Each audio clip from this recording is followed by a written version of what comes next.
All right, Javier, we are live and welcome.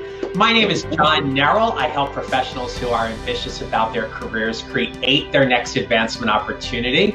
I want to welcome you tonight. This is show number 71. It's 5 tips for creating a successful career in government. And please help me welcome my guest tonight, Javier Lopez from the Gov Geeks. Javier, how are you? Hi, everyone. I'm doing great. Thanks very much. Great. It's great to have you here. Javier and I have been connected for, gosh, maybe like a couple of years now between LinkedIn and email and coaching and everything like that. And you were kind enough to have me as a guest on your show last year at some point, and certainly wanted to return the favor. So as we're just welcoming some people into the room, just a couple little housekeeping rules as we go here. These videos are always housed on my Facebook page here as well as on my website. So you can go and check them out anytime, as well as my YouTube channel. And I have a wonderful resource for you on my website at johnnerrill.com/free. It's called 3 Steps to Creating Your Next Advancement Opportunity Without Feeling Overwhelmed. It's an e-workbook that you'll fill out the form. You'll go ahead and enter in your name and your email address, get the download, and then it'll automatically put you into my email community where I email about a different leadership and career topic each week. And it also gives you information about these Facebook Lives. So if you're part of my email community, you got an email this week already notifying you about this interview tonight. So Javier, as we get started tonight, I'd love for you to tell our viewers tonight just a little bit about yourself and what the Gov Geeks is all about. Outstanding. Well, first off, thank you so much for the opportunity to be here. I've really appreciated the friendship that we've had over the past couple of years. My wife, Karen, as well, our fellow Gov Geek here, since we are the Gov Geeks as a partnership. A little bit about me. So I came up from Texas just about 15 years ago. Really happy I did that. It was for an internship. I was working for the federal government as part of an advancement opportunity, really with the Hispanic Association of Colleges and Universities. They were really nice to offer me the opportunity to come out. Did that for a bit, and to be honest, Karen and I caught Potomac fever. So I went back to El Paso, spent there maybe about a year and a half. I was teaching high school, which I really loved, really enjoyed that opportunity there. But again, Potomac fever, it just kind of like set in. So Karen and I literally sold everything that we had, cars, refrigerator, patio furniture, everything, just to give it a shot and come out here to DC. I started with one organization where I got into government contracts, and then fast forward now 20 years, and we're still here in DC, 20 years of work experience. Started out in El Paso, and of course moving out here. So a little bit about the Gov Geeks. Karen and I really had a lot of great experiences in DC in career development. And we were very fortunate to be able to assume leadership positions pretty quickly in our careers. As you can tell, I still have a pretty fresh baby face, which is nice. But more often than not, we would get a question, how did you get here? Like, what did you do to get here so quickly? It's just crazy. So that turned into a little bit of professional consulting, coaching, and all of that. So for the past 3 years, Karen and I have been doing the Gov Geeks. So this is a fun and interactive way to help people get in and get ahead in government. We've been benefactors of a lot of wisdom, encouragement, mentorship, and we just really want to pay it forward to everyone else as well. So we do fun videos, interviews, we do keynote addresses, workshops, that sort of stuff. And the way we see it, honestly, if a really qualified person has the opportunity to use our services and that helps them get a great position in government so that they can turn around and help the public, well, I mean, that's really what it's all about. We're just really excited about that. Right, and I love how yours and Karen's mission with the Gov Geeks is all about helping public servants in that whole space. So it's not only something you both do in your own work, but also through your mission for the Gov Geeks, which makes this not only just a great opportunity to share more about what that you do, but really to help our viewers and listeners tonight who are either currently in the federal space or are looking to break into the federal space and get that first federal government job, and really how to help them navigate and be successful in that. So, that's perfect. Yeah, no. So, in terms of our prep tonight, we were going back and forth, and I asked you to come up with 5 tips for people to help them be successful in the federal government. And so I'd love for you to talk about this first tip, which is mission first, people always, and what that means for you. Definitely. So first and foremost, full credit for this one. Karen had this great inspiration when she had this idea. And really what it's about is connecting with the purpose and the mission of the organization. So first and foremost, being in public service is a public trust. You are there to do the good work of government. And I know that it's challenging sometimes because there's not really a lot of PR firms out there talking about all the great stuff that's going on in government. But the mission is really important. I mean, we are living in a world that's basically like the Matrix. We are inside of it, we are protected by it, and we don't even realize it. I mean, there's so many safeties that we have that are provided as a result of hard work of public servants. Transportation, getting on the road, driving places, the quality of the water, the food that we're drinking. We have all of these ideas about what it means to be living in a free society. Well, that's because there are so many hardworking public servants that are there to help make sure that everything continues to move well. So if you can dedicate yourself to that mission, that type of mission, and each agency has their own unique slice of what that mission is, but essentially it is the greater good. Mission first is about the greater good. But the next bit is always just focusing on the people always, because it's the public servants that are there doing the work. I think if you are thinking about a career in public service, being mission focused and supportive of colleagues that are right there shoulder to shoulder working with you, that's really what it's all about. And I know that this is such a timely conversation, not only for us to have, but for our viewers and listeners to really be thinking about, because even though we are just coming off of the Labor Day weekend, it's important for us to acknowledge that 2020 is right around the corner.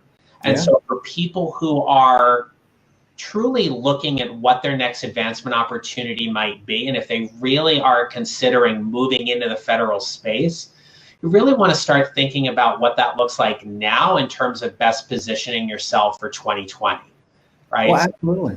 Yeah, so whatever job it is that you're looking for, whether it is in the federal space or not, let's really start acknowledging that we're looking at 3 months here, really. In September, October, November. As much as we love December, it's kind of a wash with everything going on and the holidays and the celebrations and things like that. But the end of the year is fast approaching. And so if you really are thinking about moving into that next job, this is some really great information for you to take hold of tonight. So Javier, in all of that, and I know you and I, we talk a lot about really connecting with the why it is that we do what we do.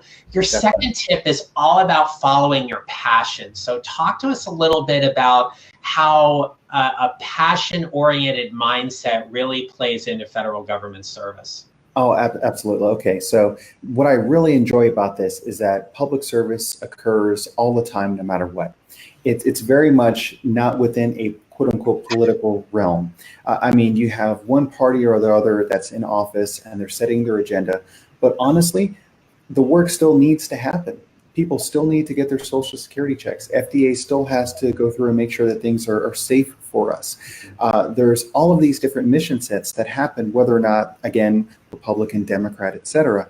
So it's really following your passion. What is it that you really care about? A lot of times when we're working with clients, they have a lot of concern about what is the next big thing for me to do? What's the next biggest opportunity? What can I get into? How is the fastest path for me to get into something? But really, at the end of the day, when you're following your passion, the doors just follow and open themselves up for you. And that's because you are really concerned about doing that type of work. And so when you are passionate about what you care about most and you're following that, it's easy to understand the different types of sacrifices that happen along the way. Again, like Karen and I, we moved all the way across the country. Our families, some of them call us the explorers. We're just out here like frontiersmen and the great unknown and everything. We left our safe, secure home and bubble, but really following this passion. So if you know what you want to do, the cool thing is that in government, there's all sorts of jobs that's available. The U.S. federal government is the largest organization that buys goods and services, that has the most individuals that are employed. And now just to kind of put this into a frame of reference for a second. So the U.S. Department of Health and Human Services is the biggest department in government. Operating budget well over $1.2 trillion, billions of dollars of assets. There are more people working for Health and Human Services than there are for the Department of Defense. So a lot of people, a lot of money. And if you consider that amount of money, that amount of staffing in the large context of an organization, it's bigger than Walmart. It's bigger than Target. It's bigger than all of the top 5 Fortune companies. So it's just really amazing to think about so many opportunities that are in government.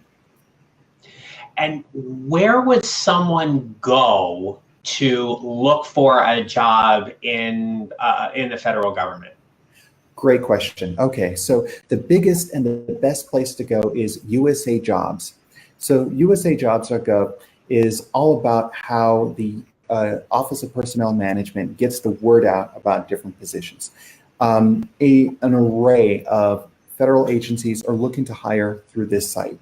Now, there are, of course, specialized areas. There are niche areas as well. So if you are doing type of secret, top secret work, all of that, those are different areas that you would go into because they're very classified areas. If you are in different types of senior leadership positions as well, those are other areas that you can get recruited from or go to find out about jobs. But really, by and large, the biggest one is USA Jobs. Got it. Great. And we've got the website up there as well on the screen for anybody that wants to make a note of that. I can even kind of like point to it, right? I know, right? Yeah. It's right there.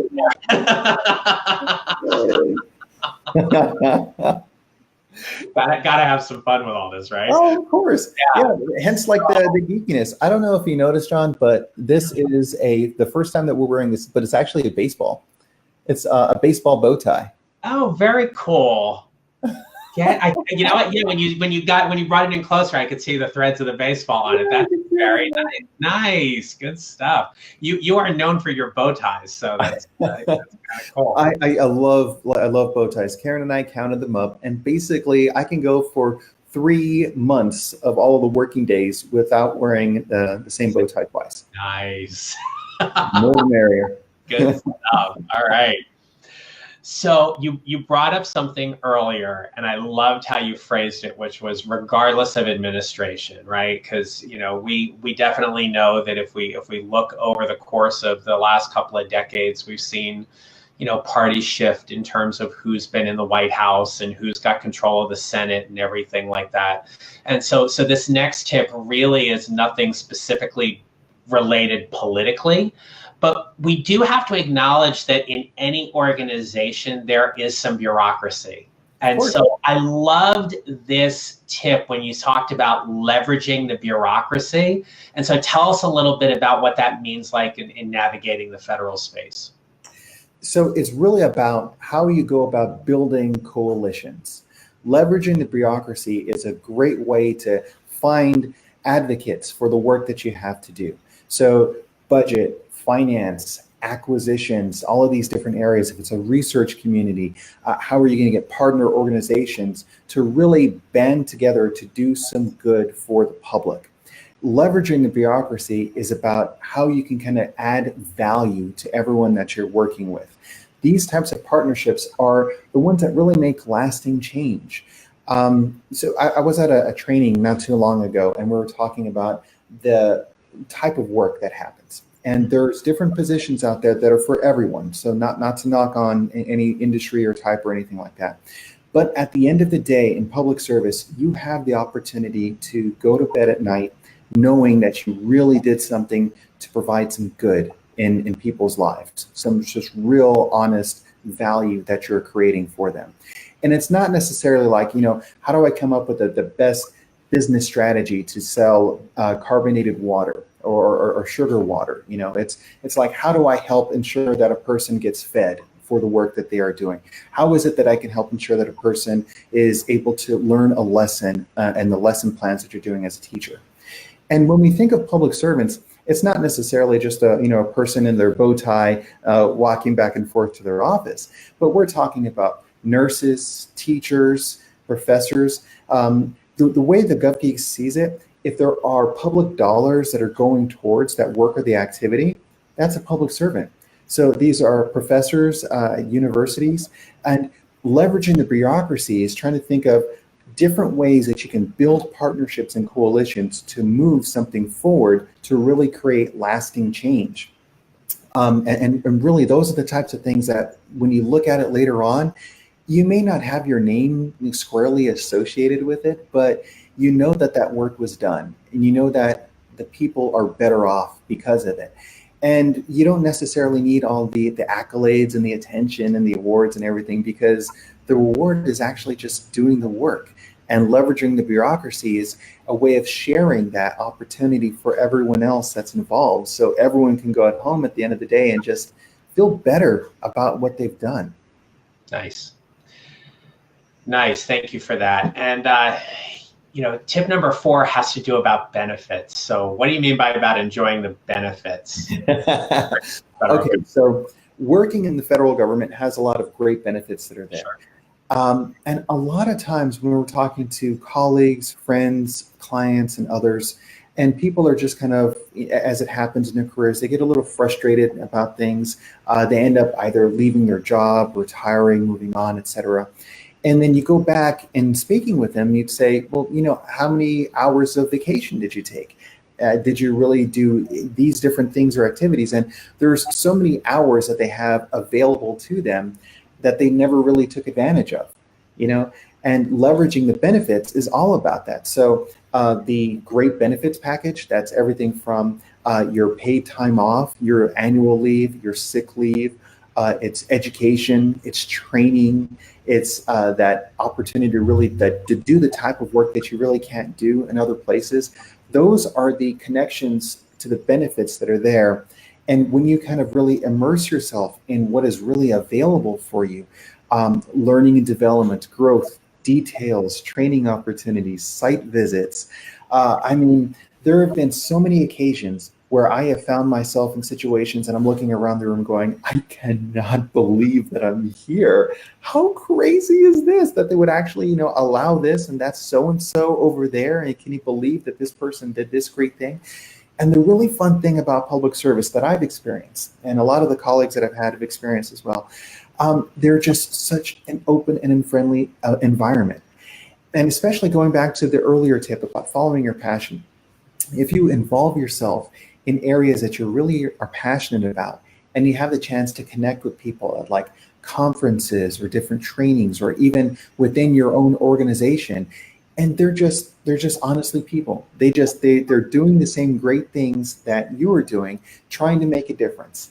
And so when you make those connections, you're really just enjoying the benefits that being a public servant has, and being a part of the federal bureaucracy. It's just it's awe-inspiring, I think, is one of the best ways to put it. No, it's a great way to say it too, because I think if for those people, and I've heard it. I was a county employee, being a teacher, and a district level employee with DC government and everything. And obviously, you're a Fed employee, and we've got people near and dear to us who are federal employees. Mm-hmm. There's a perception out there that sometimes government jobs are cushy, or you get all these different kinds of things. And it's in my opinion, and I've seen it firsthand by the people whom I'm certainly close with, including my husband, who's a Fed, which is, you work really, really hard to make the difference you do each and every day. One of the benefits, though, of being a government employee, and this has been known for years, is that, you sometimes trade off a little bit in the compensation area because of the benefits.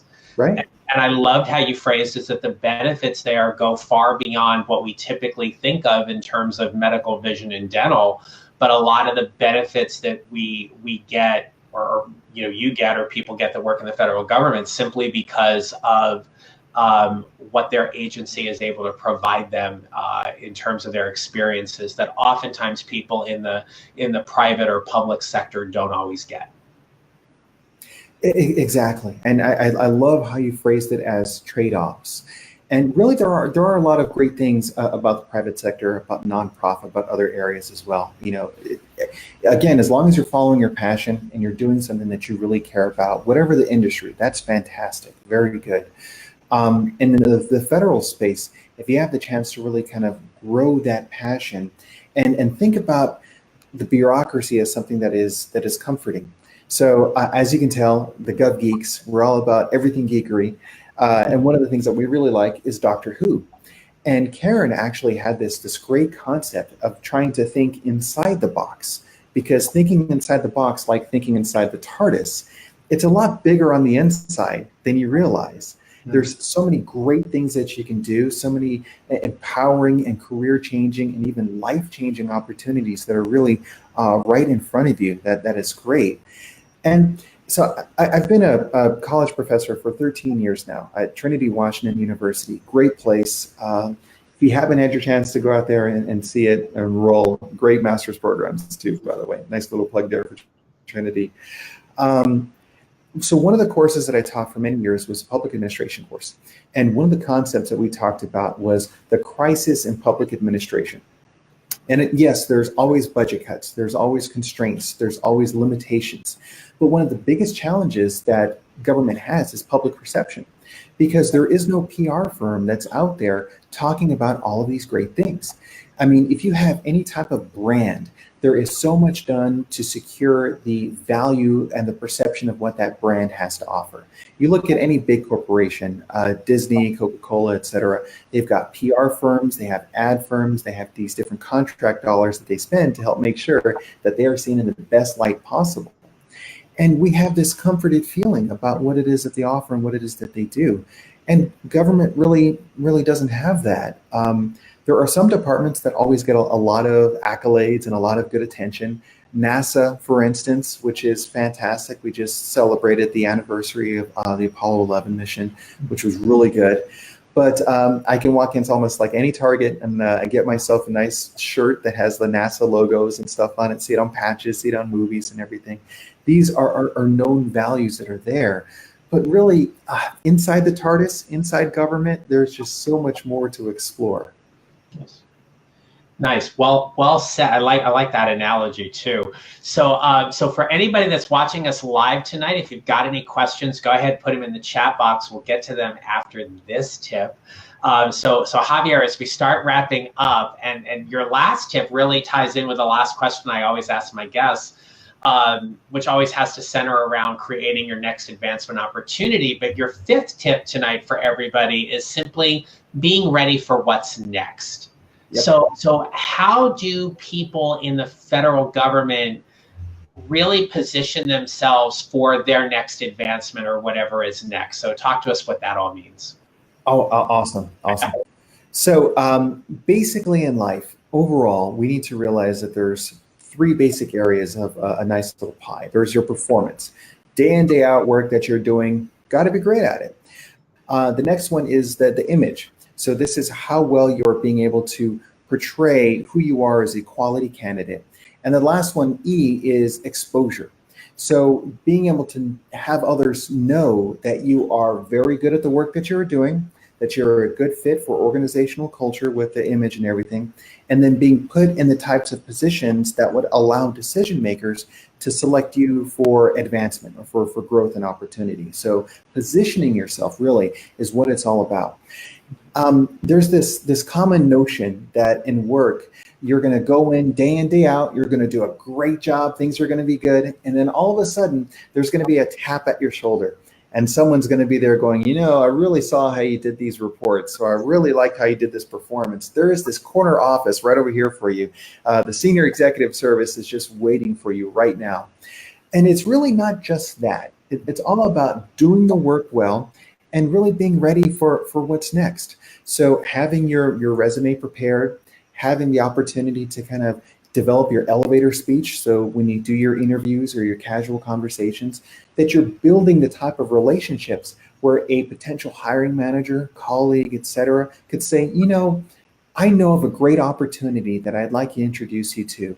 Or do you know that this person over here is hiring, or there's this project that's going on? You might want to think about connecting with them. Building those networks and those relationships and positioning yourself. And again, if you're following your passion and you're really thinking about ways of building coalitions, these opportunities are going to be the ones that continue to pop up. You're not just sitting stagnantly in the corner. And a lot of times, and I don't know if you've experienced this, John, but someone can come to you and say, well, if I was finally ready to look for something else and I dusted off the old resume, and it's going to take me a couple of months to update that one. And, hey, I just spent the weekend updating my LinkedIn, and can you believe I didn't get any hits or no one's reaching out to me? This whole thing is broken. Yep. Positioning is just being ready for what's next. Mm-hmm. Right. And being aware of where your knowledge, skills, and abilities are, and then being able to leverage them. But what I often say too, in alignment with that, is, when you're ready to advance, you're moving up because you have some technical skills to solve a particular problem, right? There's a new level that you get to work at based on whatever that promotion is. And how have you really honed your craft to be able to perform at that particular level? It's not like all of a sudden, we come over and we tap somebody on the shoulder, like you said, and there's this great opportunity that sits in their lap. There's a lot of stuff that has to happen before that in order for them to really be ready. So I loved your comments about positioning in order to make that happen. It's fantastic. There's plenty of opportunities that are out there. Again, the federal government being as big as it is, spending as many dollars as it does, contract services, all of that. Positioning yourself, being ready for what's next. There's all sorts of advancement opportunities.